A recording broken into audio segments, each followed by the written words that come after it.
आज कामगार दिन के मौके पर एक बार फिर मजदूरों के हक की आवाज बुलंद हुई। मुंबई से अहमदाबाद बुलेट ट्रेन प्रोजेक्ट में काम कर रहे कारीगरों को काफी समय से पगार नहीं मिलने का गंभीर मुद्दा सामने आया है। आरोप है कि L&T कंपनी द्वारा मजदूरों की उनकी मेहनत की कमाई समय पर नहीं दी जा रही है, जो कानून के खिलाफ है और कामगारों के अधिकारों का सीधा उल्लंघन है। इसी मुद्दे को लेकर आगरी सेना ने एक बार फिर मैदान संभाला। महाराष्ट्र उपाध्यक्ष कैलाश पाटिल ने कंपनी के ऑफिस के सामने बड़ा विरोध दर्ज करते हुए साफ चेतावनी दी कि कामगारों की पगार तुरंत दी जाए, वरना आंदोलन और तेज किया जाएगा। आगरी सेना इससे पहले भी कई बार आंदोलन कर चुकी है, चाहे वह जमीन अधिग्रहण का मुद्दा हो, मुआवजा न मिलने की बात हो या फिर अतिक्रमण के खिलाफ आवाज उठानी हो। आज कामगार दिन पर उठी ये आवाज एक संदेश है कि मजदूरों के हक के साथ अब कोई समझौता नहीं होगा।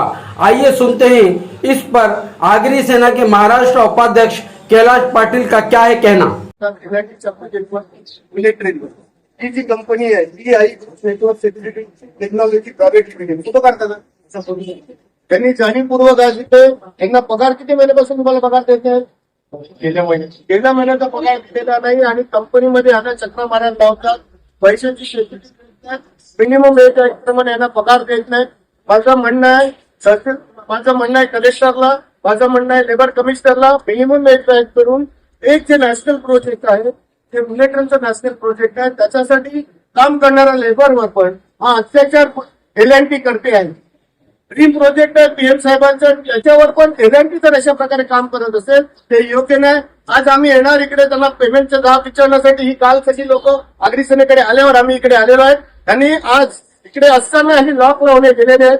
माझा परत एकटा ह्या ही आहे ग्रुप नेटवर्क सेक्युरिटी टेक्नॉलॉजीचे कोण कॅप्टन आहे, तो कॅप्टन आहे। मी असं समजतो कॅप्टन असेल तर चांगला माणूस असेल, मिलिटरीला त्यांचे पैसे द्यायचे आणि मिनिमम वेज ऍक्ट प्रमाणे आणि पुढे यांना कंटिन्यू करायचं, त्यानंतर तिकडे दुसरी भरती आम्ही करून देणार नाही। बरोबर? एक आवाज